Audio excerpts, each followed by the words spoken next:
I'll tell you one about rattlesnake, okay? This is the kind of guy he was. My brother and I don't know if my brother told you this one. No, said he was going to let you tell the family stories. Okay, so he told me and Rob, and we were about high school, maybe freshman in high school, 14, 15 years old. He says, and we lived in Mississippi and he lived in Tennessee. And he said, do you guys have any rattlesnakes down there where you are? And we go, yeah, man, there's all kinds of snakes there. We got rattlers there, you know. And he says, I'll give you guys $20 for a live rattlesnake.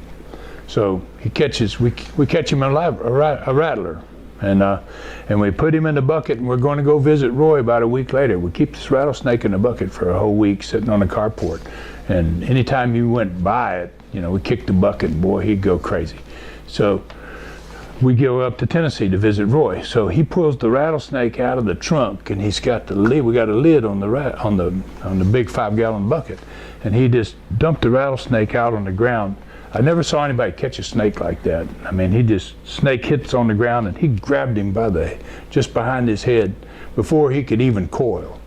And then he said, y'all want to see something? I said, yeah. So we followed him out to a milk barn. He had a big dairy, and he had the rattler by the back of the head, and he had a needle and thread there. And he had already threaded the needle, and he sewed that rattlesnake's mouth shut so they couldn't bite you.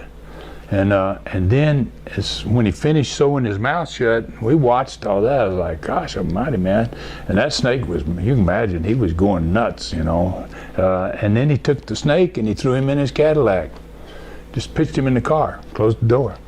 And I said, what are you going to do? And he goes, I'm riding. I got 3 guys going with me tonight. He goes, I'm going to have some fun. So I'm like, whoa, you got a live rattlesnake in there? And he goes, yeah. That's as good, you know. So I asked him next morning, I said, what happened, you know? And he said, boy, I got her up to about 120. And he goes, the old snake was quiet. He was under the front seat, just sat there. And he said, I finally had to tell a joke. And he said, I told a joke, and at the end of it, he said, I started laughing, and I slapped that seat.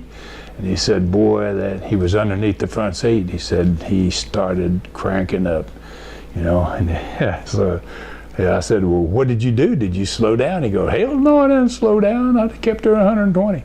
And I said, what did they do? And he said, they started opening their doors. And he said, they were about to take the leap, you know. And I was like, oh, man, are you kidding? You know, so they used to do crazy ribs back in those days. And he was a nut.